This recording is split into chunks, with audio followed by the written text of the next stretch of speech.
ease of use with the most protection you can get from it, right? Right. Somebody to use it. So they say, in reality, people will just use Twitter or something if they. So you have to. That's why the guy that made CryptoCat, there was a version of it that was all full of really serious crypto errors, and he defended himself by saying, even with all these defects, it's better than nothing, and the main thing I care about is ease of use. And there was a big argument about that. But anyway, they're certainly right that people that are like political rebels in foreign countries often are not very technical, and they really can't use something that's baffling. So you can't. By all the movies with like groups of rebels, there's always the one hacker person, right? Everybody else is something else. Yeah, and that's why, with Snowden and Poitras and Greenwald, that was a big issue, because they had to bring in a tech, and that was an unnecessary additional risk to let the tech see this top secret stuff, but the journalists weren't technical enough to get to it. And that's the problem.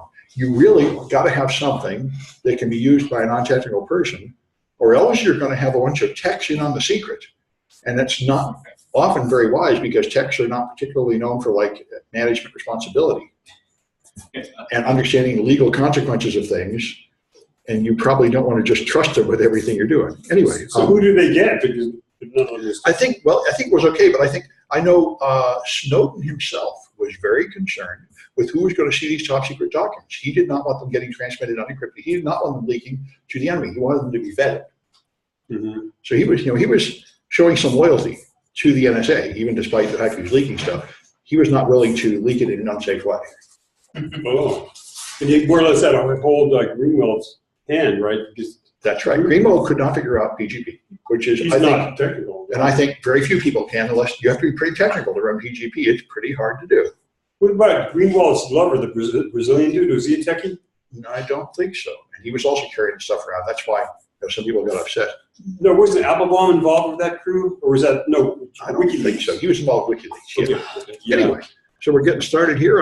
Yeah, that's fine. So I'm gonna, one thing I want to tell you about this security apprenticeship, and I'm gonna wait until the official time for that, because that is super important. But let's look at the news. This one's pretty entertaining. The Mac problem is back again. This one is actually good, clean fun. And so there's three things that might almost be enough. Yeah, this is enough news. There's a couple of good fun news today. So a guy I know, Ming Chow, he helps me, he's working on the wall sheet like I do at DEF CON. He does the speaker workshops, he calls them there.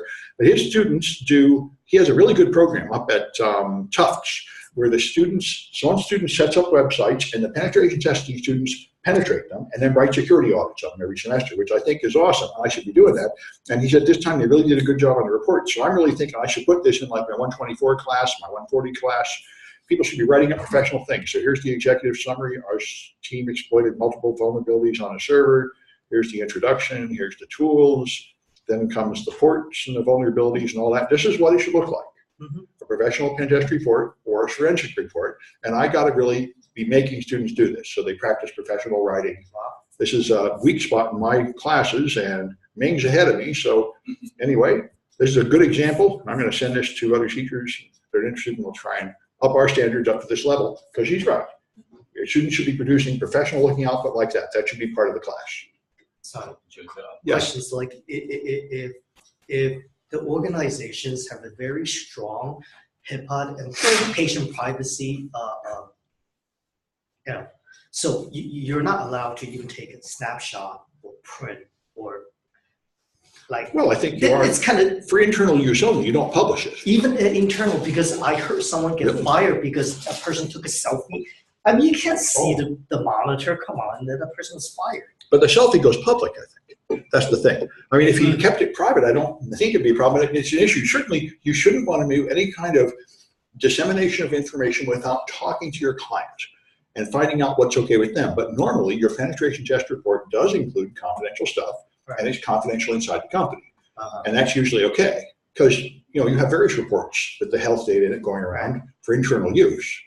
So I mean, normally you wouldn't worry about that. You just worry about making it public. But the main thing is you got to talk to your client, and if you're doing anything they don't like, then you have to do it their way. Doesn't HIPAA require doctors to have computers to go into screen lock mode right away or something?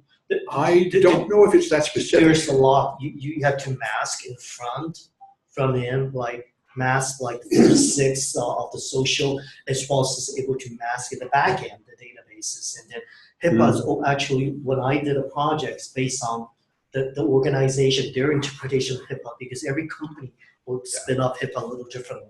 Yeah, see, I think HIPAA and PCI, for that matter, are sort of like the 10 Commandments. They're these general maxims, and you have to interpret them. It's not 100. It's like, I know one big thing about PCI is the data must be encrypted in motion and encrypted at rest, but it doesn't say anything about what kind of encryption you use, which is probably good because they keep changing, but still, it means, it's complicated. Anyway, I thought this is interesting. They asked a bunch of experts about Bitcoin, and they all say it's going up further. They all say it's going to go up to $25,000, $75,000, or $100,000 by 2020. Of course, everyone invested in Bitcoin has an obvious, huge financial motivation to keep the bubble bubbling. I'm staying out of it because it's complete madness. I have no idea what it's doing up there. It has no intrinsic value. The only point of Bitcoin is crime. That's its only killer app. Anyway, but if you're a gambler, good luck. You can try gambling on Bitcoin, but I think you'd have much better odds at Vegas. But anyway, the Ethereum, the blockchain is now there's this game on Ethereum where you make these cats, and you make the cats to create new cats, and then you sell the cats that are rare for money. And it turns out people love this so much they're actually filling the Ethereum blockchain. They're exceeding the number of transactions per second that Ethereum can do, so the number of pending transactions is exploding on Ethereum. An Ethereum blockchain can handle a lot more than Bitcoin. It goes every 15 seconds instead of every 10 minutes. And I think it's more compact in other ways. So this is pretty impressive. This means Bitcoin would have been saturated like a factor of 100 sooner. But anyway, this seems to be the real killer app for Ethereum, is making and selling these little bad kitties. And I don't know if some of these articles show that people are selling these for like $4,000 or $40,000 now. Some of the kitties are selling for their collector's items. So this is something Tom sent me, which is very interesting. This is an attack I saw on stage at Hope. This is a blockchain attack against the Bitcoin blockchain. And what this guy did, he started out the normal way. He started finding out which blocks are signed with private keys that are derived from obvious passwords. And then he went beyond that. First, there's one that's been around known for a while. You take all the common English words. Apparently, the Unix operating system has a list of common words. And if you take those and SHA-256 them and use them for private keys, there are some Bitcoin wallets with that. They're all empty because people figured that out a few years ago, and there are bots stealing your stuff if you put it in any of those wallets. But he tried other ones, and he tried using the blockchain itself and then hashing that. So he tried hashing public keys from blockchain and block hashes. Remember, every time you hash a block, it has this hash that starts with a bunch of zeros. So he tried hashing those again with SHA-256. And then he tried taking all the numbers you can find on the blockchain, like the transaction IDs and everything, and using them as the basis of a key. And then he tried hashing them multiple times with SHA-256 for the basis of a key. And he found a whole bunch of categories of new, weak Bitcoin private keys. And he found series of them through which a lot of money is passing. Money will come in and vanish in just a few seconds. And he develops this idea from this that there is actually a Trojan in one of the popular mining pools that is stealing the Bitcoins by creating these accounts. And he said the reason they use this technique to create the account of SHA-256 is because you won't be able to see it in the code. There won't be a constant key to look for or anything. It'll just be more SHA-256. He's got a bunch of that going on anyway. Anyway, it's an interesting idea. He doesn't prove that. He's just guessing. But it's a very interesting article he found. And one of the things he found was there was a guy who complained, who used an online wallet, and he got 9 Bitcoins stolen. And he complained to the company and wrote a blog saying, dude, this account just appeared that I did not put there. My money went into it. And these guys are getting hacked, or the company's stealing my stuff, and they denied it. And he figured it out, and it was one of these, and he got it and grabbed them and took them back and gave it back to the guy. Oh, God. So anyway, they don't know exactly who's doing it, but apparently other people have been here, and they're using it for evil, and now that he's using it for good, or so he says. Anyway, he's keeping himself anonymous, which is a good idea, because certainly that part where you steal the money back from the crooks, that's also a crime. You don't really want to be putting your name on that. Anyway, all right. So if you fix your Mac by putting on the patch, you can still get screwed. because Apple doesn't tell you, but you have to do it in a certain order. First, you have to update your Mac to the very latest version, then put on the patch and then restart. If you put on the patch before you update, then when you put the update on, it'll put the flaw back in, and it won't tell you. And if you update and don't restart, it'll still be vulnerable. So, you know, this is just like, it's funny to watch Apple do everything wrong, exactly the stuff that Microsoft did 10 years later. They're making every mistake Microsoft made like a decade away in time. And Google is like 15 years back. Google is still trying to invent Patch Tuesday. They still have people using their OS and not updating it, and they haven't quite figured out that you have to fix that yet. It's just amazing how people have to make their own mistakes. They can't learn from the others. Anyway, I wanted to promote this event.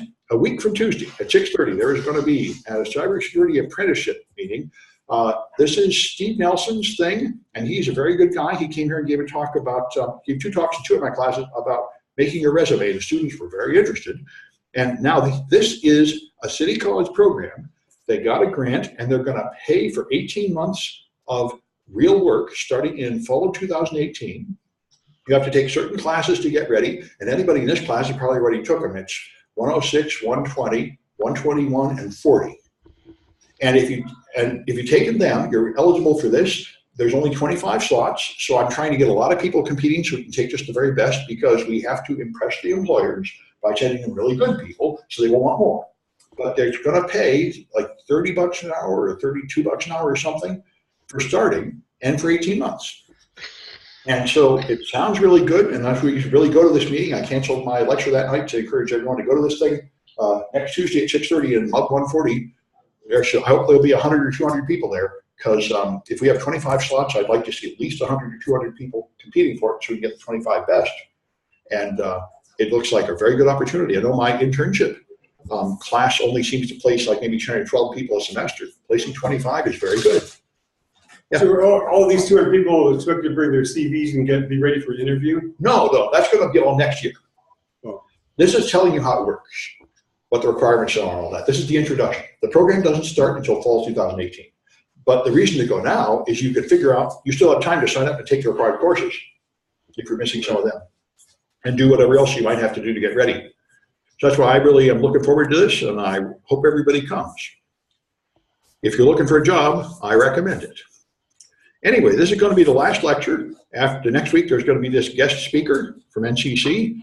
So it's the last lecture for me, and let's give it a shot. Well, there's 2 short chapters here, 12 and 13, and it covers a little more depth, but stuff we've talked about before. So Max basically shows you the structures that led up to a signature. And the next one is basically getting a little more into Kerberos and how you actually implement symmetric key encryption. So we'll talk about message authentication code and a few techniques, the HMAC, the CBC MAC, and the Galois counter MAC, although I'm probably not pronouncing it right. Maybe that's French and it's Galois or something. Yeah, it is. Galois, okay. Anyway, so here's how a MAC works. The idea is it is not secrecy. You have a message and you're going to send the message in clear text to the other person. It's not a secret. It's something like a contract, like a home loan. You're not trying to conceal it. You're trying to sign it so they know what it is. So you calculate the message authentication code and attach it to it. And then at the other end, the person at the other end can calculate the MAC from the message and see if it matches. They typically use a private key. It's not encryption, but there is a private key used to calculate the MAC, and you have the same private key at the other end. That's how it's typically done. But can it be read, passively read? It can be passively read, but it cannot be verified without holding the key. That's why it's not intended to make a signature that anyone on Earth can verify. It's just intended to be between like you and a bank. So here's what it does. It has a cryptographic checksum, which is typically a hash function of some sort. It's got a symmetric key. The 2 of you have a shared secret key, but it's not symmetric key encryption because there is no encryption. But you use the key just to incorporate with the hash to call it a MAC, because then you have a pretty good idea of who it's from, in addition to the fact that it hasn't been altered because it has to be the person that holds the private key. This statement I find kind of interesting. They say it'll take messages of arbitrary length, but if they're based on hash functions, we know that's not true. But anyway, I think in principle, they take things of arbitrary length, but some of them, if they're using SHA-1, for example, it is limited, although the limit is very big, 2 to 64 bits. The fixed output length, just like any other hash, it of course includes message integrity. You start with a hash of the message, then you add a key and hash it again or something. And so, of course, if any part of the message changes, the MAC will not verify. That's the point. And you have message authentication. You know that the message was sent by the other person who holds the private key. So unless people are losing their keys, you know who sent it and you know it hasn't been altered. You do not have non-repudiation, however, because 2 people have the key. So a third party on the outside cannot be convinced that one of these people absolutely signed it. The other person could have forged it. It's not intended to solve that problem. All right, so you can do these maximum hash functions. That's the most obvious way to do it. So you take something like SHA-1, and that's what HMAC is. So the idea is you just take the key and then add the message to it, append it. So you have the key is a certain number of bits, the message is a certain number of bits, and then you just hash the whole mess. That's the simplest way to do it. You will need, it'd be easy to verify, but you need the key to verify it. The simplest thing is you could have a prefix of the key where you put the key before, you could have the key at the end where you put it after the message, and those both would work. As you might imagine, they both have vulnerabilities, however. The most obvious one is the secret prefix MAC. Remember, we talked about hashes before. Hashes do not work with the whole message all at once. There's a block, and then you incorporate the next block and the next block. So if you have a secret prefix MAC, you can add more text to it and add more hash to the hash without knowing the secret. You can forge any message that is longer, that has the same beginning. Because if I have 10 blocks of 512 bits and I've hashed it, I can add an 11th block of 512 bits, and I can add that to the hash without being able to do the calculation to this point. That's the nature of hash functions. They're cumulative. So prefix K is pretty weak. I can't modify the existing message, but I can add more text at the end like, oh, the previous stuff is now obsolete. Here's the replacement contract. And I can make a hash over here that will authenticate that. So that's a weakness. The secret suffix match does not have that problem. If you want to defeat secret suffix match, you actually have to find a hash collision. And that, of course, is not possible with good hash functions like SHA-2. All right, so anyway, HMAC solves this problem by having 2 hashes. So here's how it works. You make an inner hash and an outer hash. So you take your key and you pad it with zeros to make it as long as the hash functions. That's what we call K+. Then you XOR it with an inner pad, and that is this secret here, which you then put before the message, hash that, and then you take the same key and XOR it with the outer pad and prefix that to this mess, and then hash it again. So you have 2 rounds of hashing and 2 hashed values, and of course that means you can no longer just add more junk and easily calculate the new hash. The private secret key is actually incorporated twice in here in a non-obvious way, and those inner and outer pads are just this kind of pattern of bits here. Just a simple pattern of bits, bytes repeated over and over. They just create different things from the same key. Do all these steps make it slower, or is that negligible? It's slower, but all these are plenty fast. Modern hash functions are plenty fast. As you can hash like a 600 gigabyte movie. It doesn't take long. 600 megabyte movie. Realistically, I think it's no problem. Yeah. But you're still adding in front of it, right? What's that? But you're still adding. You're still adding in front of it, but you're not adding just in front of something and having 1 round of hashing. You're adding something that includes a second integrity check inside it. So you can no longer just add more stuff to the end, because if you added more stuff to the end of X, you would have to know what effect it had on this hash and on this hash. So if you looked at this intermediate level here, HSI, you could forge this. This part here is just prefix hashing. That's why you have another round here where you add a second prefix that also uses the key. So you will not be able to add to the end of this and calculate the effect, because there's these 2 different levels of hashing and they have different inputs. That's the point of it. It seems to me like it would have been simpler to just put 1 at the start and 1 at the end, but this is what they settled on. And it certainly has the effect that there are 2 integrity checks that both need the key, and you're not going to be able to forge both of them. In particular, this one has been hashed twice. This one gets hashed here and then gets hashed again. And there's no way you're going to be able to figure out what that did as you add more bits. So that's the game. This is what they call provably secure. They can prove that you cannot forge this unless you find a hash collision, of course. If you find hash collisions, that, of course, fouls up everything. But in the absence of hash collisions, there's no way you can forge this stuff. So that's one way to do it with hash values. You can also do it from block ciphers, of course. We talked about this. Any block cipher could be interpreted as a hash function, and you can use it for the message. So you take a initialization vector, and you take your encryption here. You encrypt the first block of data. Then you take the output and use that for the initialization for the vector for the next one, and encrypt the next block and take that output and use it for the next input, and on you go. This is just cipher block chaining. And the cipher block chaining, now normally you use cipher block chaining, you keep all the blocks, so the output is as long as the input, but here you don't. You just keep this one block, so you end up with a small block, 512 bits or something. That's the game. This creates essentially a hash function out of a cipher block chaining algorithm, and you can just repeat the whole thing to check it, because remember, you did not encrypt the message. The message was sent in plain text, so the guy at the other end has all the X's. Then they have the IV. They're just trying to see if they get the same result. They just have to do the same process exactly and see if they get the same signature. So that works. You can do it with AES and CBC mode or other ones. So that's the max generation. Divide your message into blocks, encrypt it with the initialization vector, and then do it over and over again using the previous ciphertext as the next initialization vector. And you'll end up with a block equal to the block size. For AES, it'd be 16 bytes, and that's your MAC value, 16 bytes. And then you got the Galois counter message, where you divide your message up, calculate the first iteration, and continue doing essentially the same thing, taking the output to combine with the next one. It's very much like the previous one. I think just the encryption scheme is somewhat different. So that's the, those are ways to do it.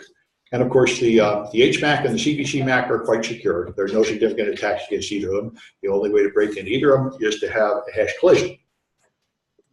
And with modern hash functions, that's not much of an issue. So let's try some cahoots, which is this one. Looks good. All right. There.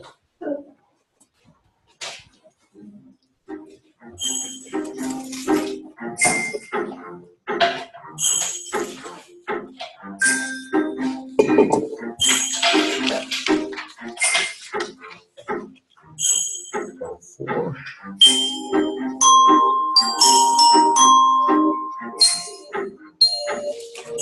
It's a Christmas song, I don't recognize it.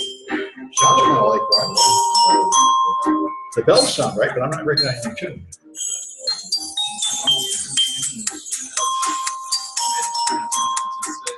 Maybe it is. That's what they did for Halloween. They played the coot music on like a creepy organ or something to make it sound. This one here has a distorted bass line, which I think is a mistake. Anyway, sounds like the speaker's broken. Anyway, all right, I guess I'll wait another 10 seconds and see if we get more. Okay, good. Sure. Good. That's the advantage of doing it. Although the remote people could be chatting in, begging for more time, they don't seem to. Next week I'm teaching an online class of 36 students. The other issue is how do I find out whether they're alive? Who's up? That's the problem with online classes. I don't know whether they're exactly there if they're paying attention. It's like driving my life. So no, I don't know what's happening. Your online eye clicker might be better. They're not. Yeah, this is better. Well, it is good class for sure. Did you get it? I'm still seeing the spinner. Can I get some more? Okay, still seeing spinner. All right.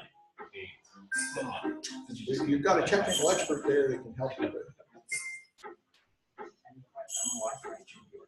Maybe your Wi-Fi connection is no good. Right, you need to verify. Right. You probably need to open the browser Open the browser. and approve the terms of service.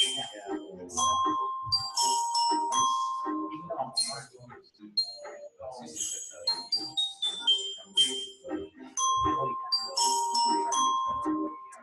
a vigorous debate in the back row as the highly trained expert trying to get him online. Got it, good, okay, good.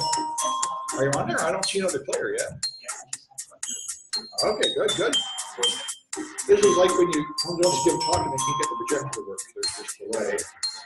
So a cluster of people gather around. All right, there we are. Okay, no problem. We're not in a hurry. Okay, so 4 questions. What security aspect do you not get from a Mac?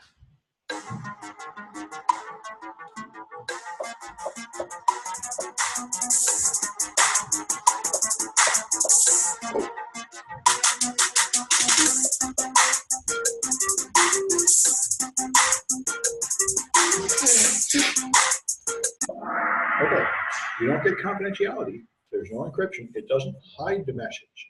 It's just a signature to verify that somebody agreed to this message. All right.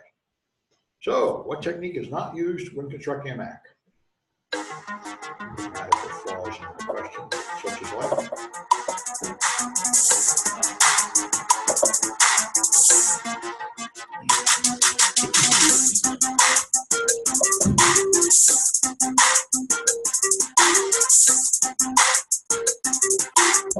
Okay, it does not use encryption. It doesn't encrypt anything. There's no key. It doesn't decrypt anything. There is a secret key, but it's not used to encrypt anything. All right. So what system allows the attacker to add data and then forge the new Mac?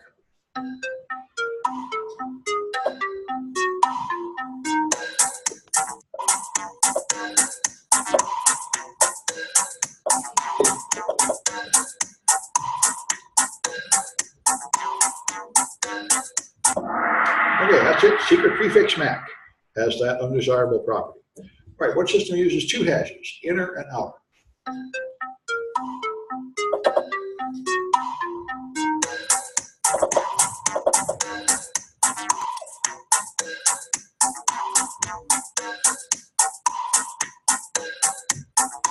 Oh, good, that's HMAC.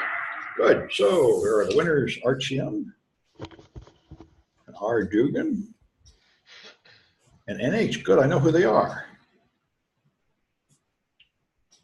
Good. All right, then let's go on. What's that? Is the gallows thing a HMAC? It is its own thing. I think it's not called an HMAC, the lowest counter thing. It's more like the AES CBC thing. But I don't really, they don't give us much information about exactly how it works. But I think it's not an HMAC, it's its own thing. I think Chris had a question about it. If you Google gallows, and they say it's HMAC. It's an HMAC? Okay, fair enough. Well, let's take a look. It's a good question. Let's get a Galois, or whatever it is. Counter Mac. Maybe it is an HMAC. I'm glad you reminded me. I shouldn't just rush out with an answer. The Key GMAC validation system. Well, here it is from NIST. So it is a way to make a Mac, but I don't think it's the one that's called HMAC. I don't think it uses that alphabet abbreviation. I think HMAC is a, whoops, what happened? All right, let's try this. Yeah, they don't call it an HMAC. I think HMAC is a official government statement, like Shaw. If you Google it under the Google website. HMAC. Yeah, I don't see it here.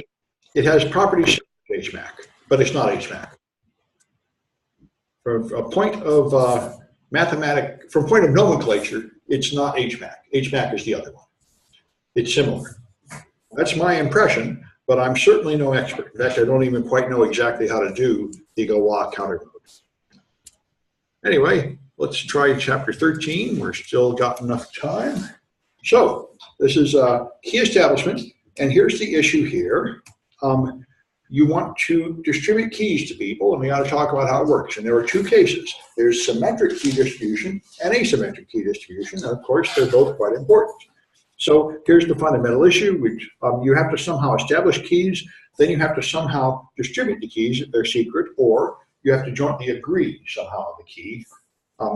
And the idea is to somehow distribute keys and have them trustworthy and have the keys be fresh, which means the keys don't get reused too many times.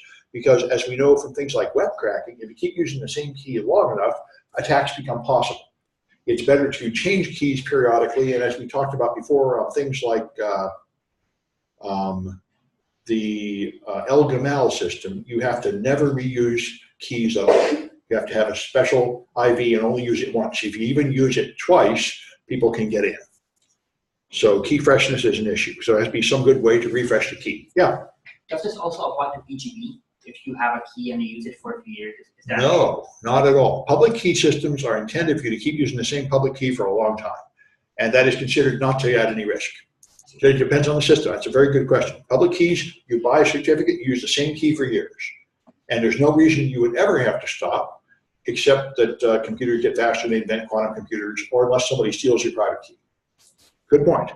Anyway, so you have to generate new keys. What you could do is repeat the entire key establishment every time, but what's often done is to have an algorithm that will just generate a lot of keys from a starting input. And this is just what we were talking about before class on the Bitcoin blockchain. This is what a lot of people do. They start with something like a password, and then they do SHA-256 over and over and over to create a bunch of private keys. And of course, that's not exactly safe, and it's brittle. If they find any one of them, they can figure out all the rest from that point on. But anyway, this is a system. You have some way you can easily derive another key from just a seed. So that's a game. The key is fed into a key derivation function together with the nonce, and every different value of the nonce gives you a different key. So that's the game. You can use any kind of block, cipher, or hash function as the key distribution function. So here's the game. Bob could generate a nonce and then send the nonce to Alice. They both have previously a private key, but instead of just using this private key all the time, they want to use a different key for every message or periodically, so they use their key generation function and make a session key based on the nonce. And now, of course, even if a spy can read the nonce, they can't generate a key because they don't have this shared key here, KAB. So it doesn't solve the key distribution problem in the first place. You had to originally send a shared secret, but you can make fresh shared secrets without sending a new shared secret by just sending a nonce. The question? Yeah. But what if you capture all the nonce? Can you figure it out? No, because if suppose you use a different nonce for every message, then the nonce is just a random number. But the nonce is public, right? The nonce is public. Nonce is sent down an untrusted channel. And so if you watch the nonce and the ciphertext, then if it was a poor system like web, you would eventually be able to figure it out. That's what happened with web. But it's a good question. For example, if you're using RC4, then you're in trouble because RC4 is not white. It has an abnormally large chance of producing the byte 127. So if you just have random encrypted stuff, you can eventually do something. But strong encryptions like AES or RSA, I don't think you'll ever get in this way. AES would be the appropriate one here. It's a good question, and that is exactly what the mathematicians worry about. I believe you can do it this way forever with AES and nobody will get in. So, of course, this does solve the key distribution problem. Remember, we talked before, this is why you need public keys. Because if you have 4 people and they want to talk to each other, each one of them needs 3 keys for each of the other people. And if you add one more person, then you need to add another key for every one of these. So using private key encryption for something like the internet is insane because you need approximately n squared keys for n people.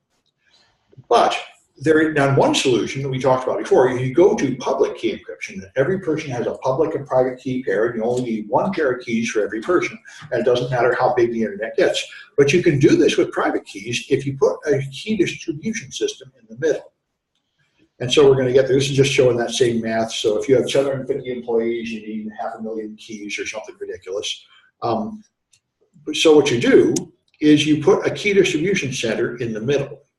And now everybody has 1 private key, which they share with the key distribution system. And that's Alice has KA, and the key distribution center has everybody's private keys.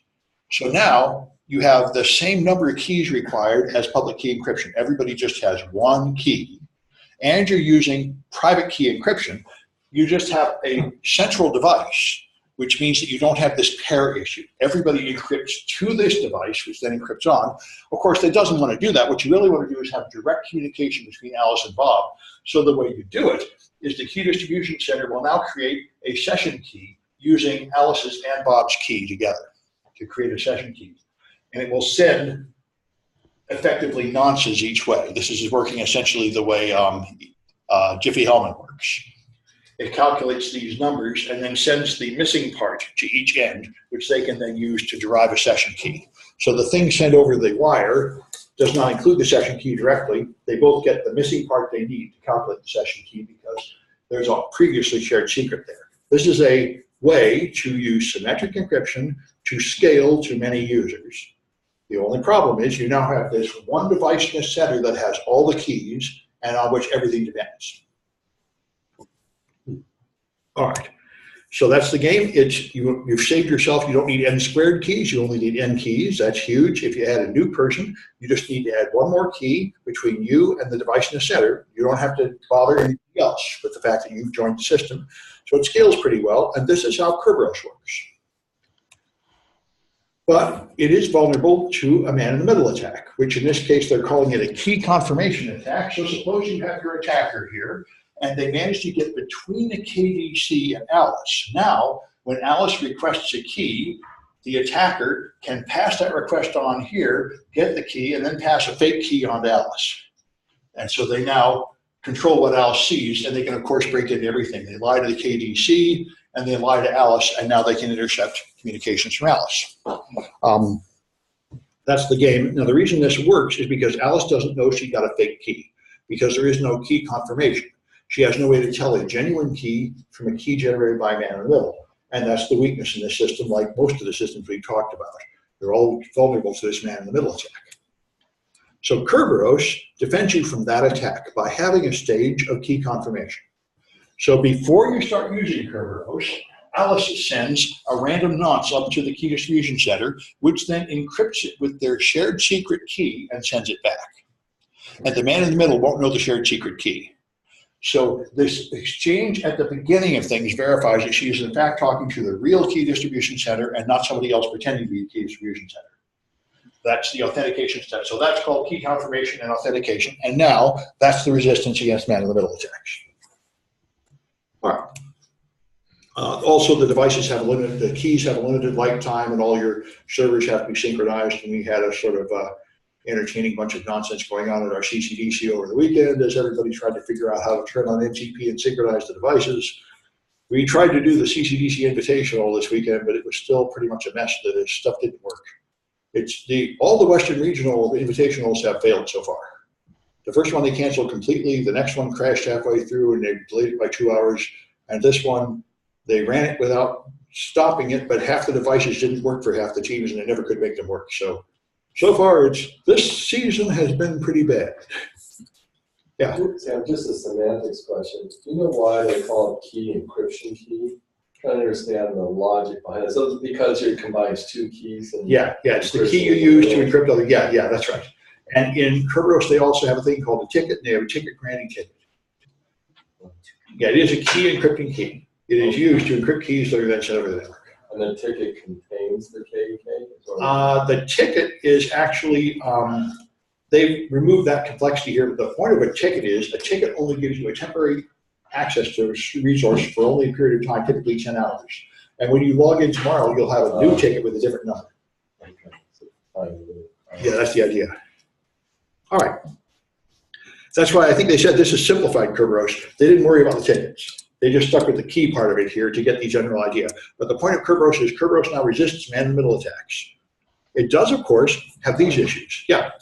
For the man-in-the-middle attack, wouldn't Eve need to actually get the encryption key for communication between Kerberos and the user? Apparently not. But I think you're right. That part is a little strange to me. That's why I think I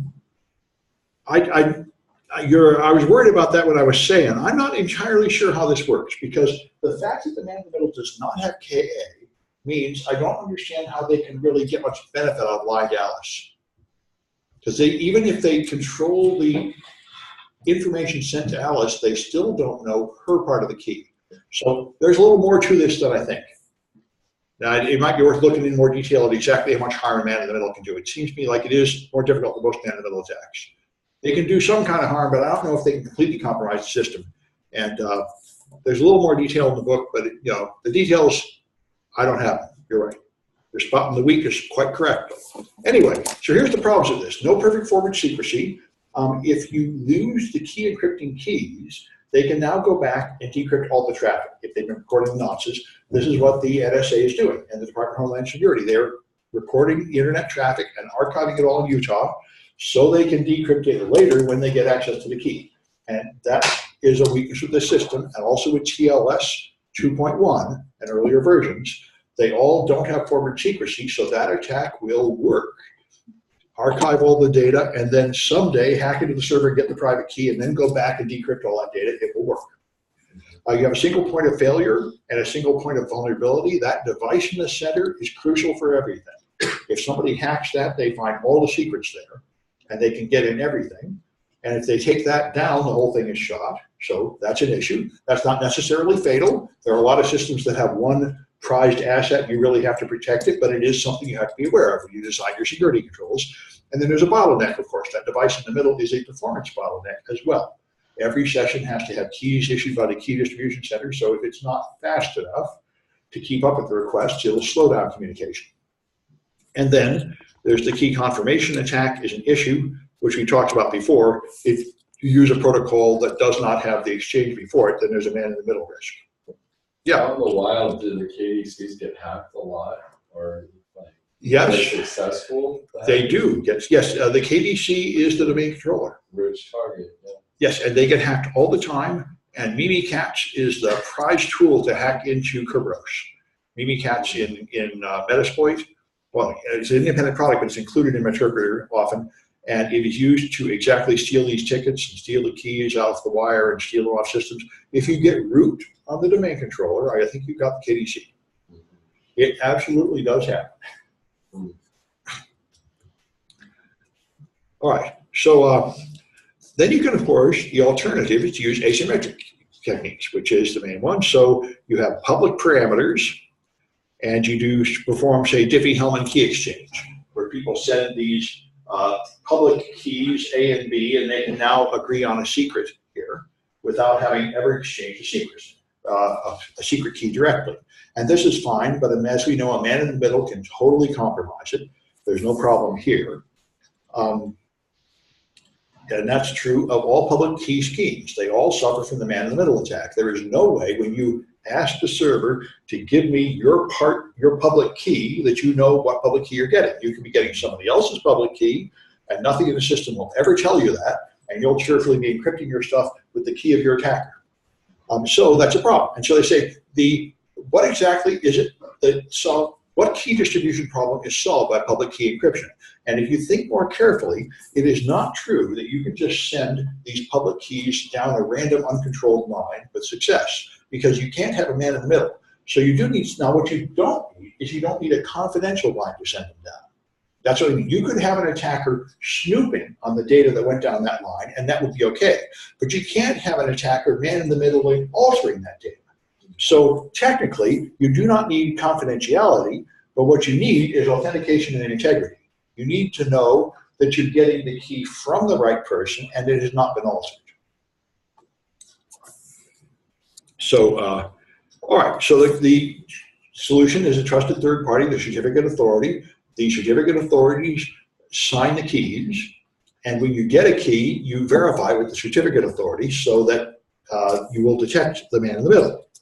So the Bob and Alice don't just generate their keys, they get them signed by certificate authorities that typically charge money for this service, and now they have a certificate that includes a signature that was calculated from a secret key at the certificate authority they don't have. Now, they don't just exchange public data like A and B, they exchange certificates. And now each one of them can verify the certificate with the trusted third party, and then they have a public key in that certificate they can trust and use. That's the system we're all using. And As we know, it's got its own weaknesses, but that's the system. So you have to have the public key of the certificate to verify it. Now, this means you could argue that you haven't solved anything, because how do you get the public keys of the certificate authorities? And the answer is they have to go down a secure channel. So you still have a shared secret that you had. It's not really a secret, but you had to have a secure channel. You've just moved it to another step. What you moved it to is when you got your browser. Your browser has the public keys to the certificate authorities built in it, so you have to get a genuine browser. If someone's able to poison your browser with a Trojan on the way down and alter those keys, then the whole system is shot. So this is why cryptography and security is hard. There's always a hole, there's always a way in, but you have moved it here. This is what happened to Playpen. Playpen was the pedophile site hidden behind Tor. Nobody could find it, so what they did was they put an update button on it saying, there's a problem with Firefox, click this button to update your Firefox before using this site to watch the pedophile stuff. And that updated your browser to compromise its security. If you trick someone into updating their browser and it's a bad update, then that's how you get in. So anyway, that's the game here. So, all right. So this is called the public key infrastructure. It's the system of certificate authorities and all the incidental other systems and protocols that work together to distribute this stuff. Real certificates work like this. They have, down here at the bottom, the one thing we've talked about, they have the public key. This is the real public key of whoever you're trying to talk to, like, say, Google. And then they have a signature from the certificate authority that might be like VeriSign or Thought or something. And then they also have some extra information up here, which is not so mathematical, like the certificate algorithm, serial number, the period of validity, and all that jazz. And this is all included in the signature. So it's all authenticated as well. One fun fact is that there are two public key systems used here. There's one used to encrypt the data you're going to send to your target, which is this public key. And there's another one used to generate the signature. And they don't have to be the same at all. The signature is generated using whatever public-private key system the certificate authority chooses, and this is used by whatever system your browser is negotiated. As long as they're both reasonably modern with long, secure keys, you're okay, but they don't have to be the same. All right. So there are a few issues, of course. What if your two ends of your communication have different certificate authorities? Now, you're asking different people, you're asking Thought whether this is a genuine VeriSign certificate. And so that means they have to have some way to trust each other, and that's called delegation of trust. Certificate authorities trust each other to some extent. And the Komodo hacker from Iran blew a hole in this when he hacked 6 certificate authorities. And he claimed he hacked 6. He dumped all the secrets from 2 of them to prove that he wasn't kidding, and those 2 were completely destroyed. One was Dutch and one was another company. They dumped out all their secrets. And he said a bunch of these certificate authorities that are in your trusted list are complete idiots, and they're running flat network with no firewalls, no updates, and I hacked the hell out of them and stole everything, and they don't even know. And that he proved beyond a doubt that that was absolutely true. And he said there's 4 more I compromised, and I'm not telling you about them. You're still using them. And that we don't know to be true, but there's no reason to doubt it. So that's something to worry about, since you have to trust multiple certificate authorities. Besides, one of the main certificate authorities that's trusted by your browser is the government of China. It has to be, or no Chinese websites would open. So anyway, this is why we have another layer of it, which is becoming more popular these days, which is built into Chrome. It knows who should be signing the top 1,000 websites. And if China is suddenly signing Google, Chrome will warn you, this doesn't look right. No other browser will, and that is not a standard. That is an extra layer of security put in Chrome by Google without the blessing of the IEEE. But it seems like a pretty good idea. Anyway, and then there's the certificate revocation list, which I've talked to many of my classes. The certificate revocation lists, each certificate authority is supposed to maintain a list on a server, and they're supposed to respond quickly to requests by browsers, but in practice, they don't.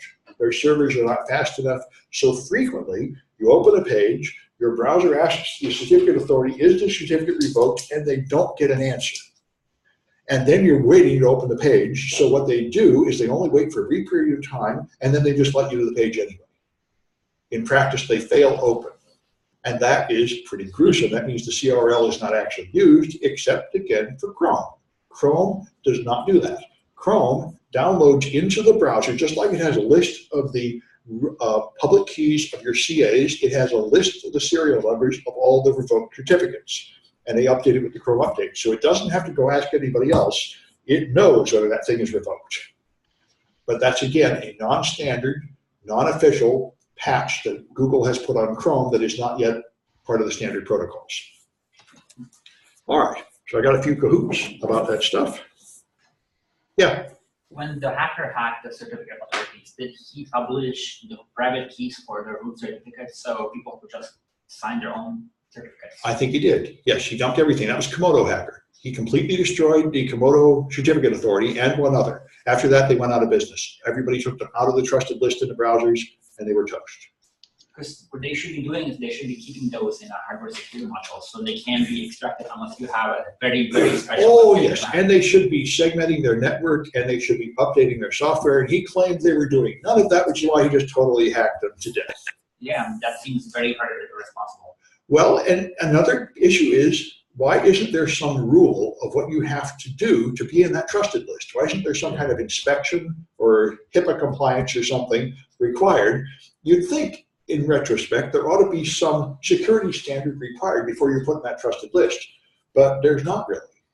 But that would be hard to enforce on, say, the government of China. It would be, I don't think it would be that hard to enforce at all. I could just make Internet Explorer and be Microsoft and say, I'm not putting you on the list unless you provide me with proof. Let me, like Visa and MasterCard do it. You can't, they will not let you use Visa and MasterCard unless you do certain things. And if you take them at a certain level, you have to be audited by one of their official auditors every year. And if you don't do that, they will not process the transactions that come from you.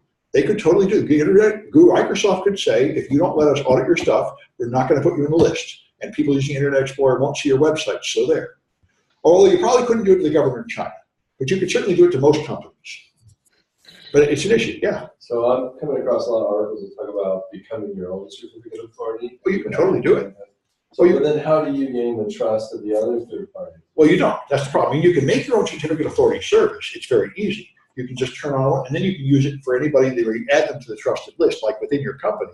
Yeah. But if you want the whole world to trust you, you're going to have to somehow advertise. Now, the EFF just did it. The EFF, their own certificate authority, Let's Encrypt, they started handing out, they published it, they had a good reputation, and people are trusting them. So you have to do it, it's the way anybody else does, like the way a new cryptocurrency does, or a company people might invest in, you have to somehow put out your product, promote it, have people that are known working for you, have people vouch for you until enough people decide to trust you. So it's organic, not regulated. That's right, and that's the whole thing. That some people would like to see some government regulation, but this is international stuff. There is no government, so it's really just up to the people that make browsers. And so, some nasty, suspicious people might imagine that if you were, say, the NSA, you could just go to Microsoft and say, put this certificate in the trusted list, or we'll lock you up. Or you could maybe go to them and say, I'll give you $1 million to put the certificate in the trusted list without any questions asked. And you might wonder if these things would work. And you know. That's just a question of how negatively you view life. Would that be a blockchain application? Maybe that's too big, but then people could have that ledger public. There are a lot of people that want to put things like this on the blockchain, things like the certificate list and things like the DNS information on the blockchain. Right. There's a lot of people that are hoping to use blockchains for these things, and if any of that ever happened, there would actually be some legitimate reason for cryptocurrencies to exist other than crime. Right now, there is nothing but crime for their killer app. I don't know if you saw this last week. This was unbelievable. The Coinbase, the exchange for America, had to hand over data to the FBI, and they said, I think it's 50,000 people have put in more than $50,000 in Bitcoins, and only 900 people in the entire U.S. have ever paid any taxes for their Bitcoin profits. So that's why they say, we have probable cause that all your customers are engaging in tax evasion. That's pretty good probable cause right there. That's why they said. I saw a headline this morning on that. Yeah, I mean, you can argue that they're doing other kinds of crime, but they're all certainly doing tax evasion. Yeah. And by now, with the Bitcoin prices, it's a lot of tax evasion. Anyway. But it's not income until you cash out, right? Yes, that's another thing. That's why all those profits are not really going to be realized. Just like in 1929, everybody felt like they were rich. but the money was still in the market. When it crashed, it was all just gone. So none of that money was actually ever realized. So are you sure about all that? All the capital gains. It is a capital. I'm reading the news. I don't know. I'm not sure about any of it. But I know a lot of people just It lost. would be capital gain or loss. I think not until you cash out. I know, like, if you have stock options at a company. Yeah. And you don't, Exercise them. exercise them, then the spread is taxable. Well, then, yeah, that's right. Good point. I don't know. Yeah. Maybe it's, maybe you have to pay something just for going up. I don't know. That would actually be kind of better because it's just going to crash. Those guys think it's going to keep going up until 2020. I think it's going to crash pretty soon based on my evaluation. Yeah, I could be wrong. I didn't put any money in it. I'm not a gambler. You guys can have your Bitcoin millionaires. I don't want to live the life of a gambler. All right, I'll wait another 10 seconds. I think time is ticking. Are you up there? Okay, good. All right, let's do it. Here's questions about key establishment. Okay, Alice wants a secure session with Bob. So what value does the KDC send her?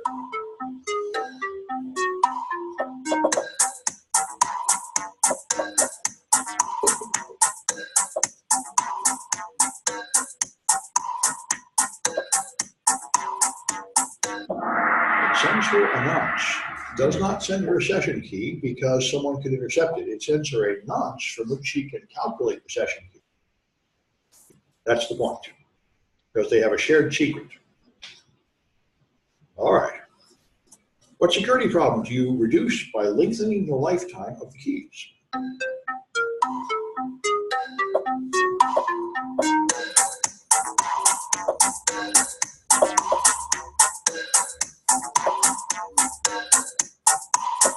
Well, that's obviously it. The KDC doesn't have as much work to do if the keys last longer.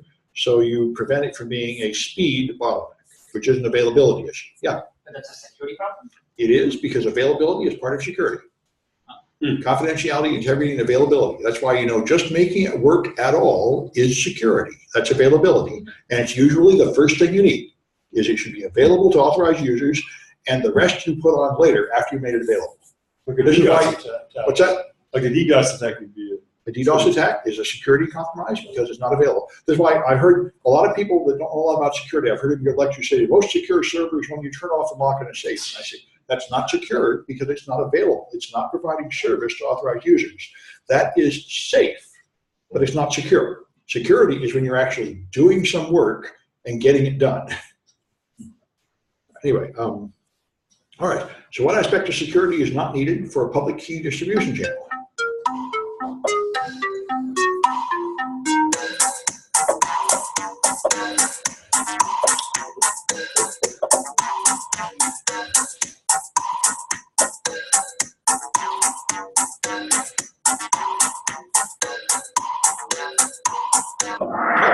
You do not need confidentiality. It is okay if anybody spies on the public keys, but you do need integrity and availability. You need to get the key, and you need to get it unaltered. All right. And so what attack is least likely in a modern HTTPS session?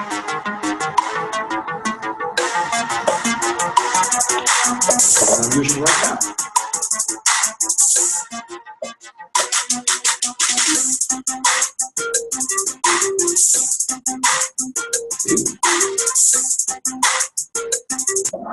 And that's it. These other things happen all the time, but hacking the public key is extremely rare because it's plenty long and nobody seems to really have those quantum computers as far as we can tell. And so only in a very rare cases has anyone able to factor public key, like a news article hit a while ago, somebody has some kind of defective algorithm where they can somehow predict the numbers that all be random. But that's very rare. Anyway, good. All right. So Artyom has won twice. And Tom and FU. I do not know who FU is. And I hesitate to guess. The one. Oh, okay, good. Thank you. Very original. That's fine. That's how I have passwords like that, especially Apple passwords, because they really annoy me. They won't take my password, then they change it, and they say you can't use the same password, then they say you have to have more random characters and stuff until it turns into a bad word. By the time they annoy me so much. Anyway, all right. So I think that's it. We've been through this whole book. And I must say, I know it's popular. I've seen quite a few capture the flag exercises that are pretty obviously based on this book or similar books, I suppose. Anyway, so that's the game. There's only one more class, and all it is going to be is a guest lecture. And then I will, of course, go to the lab and help anybody who wants to work on projects. If you were on the winners boards, I erased them all last week kind of by accident. So your old winners are not still there. That's why it's good you're tuning in pictures of it. He noticed that. I restarted my server, and the winners boards are in the temp folder, so they get nuked when I restart the server. I didn't really intentionally nuke them, but I'm having trouble setting up some of my projects for 140. So I had to restart my server. My Linux server no longer runs syslog, and I can't figure out why. So I've worked it up pretty good. But anyway, it's doing a lot of what I want it to do, in addition to having problems. Any questions about anything? Well, I'm going to turn off this share, and that's it. I was going to ask you about, isn't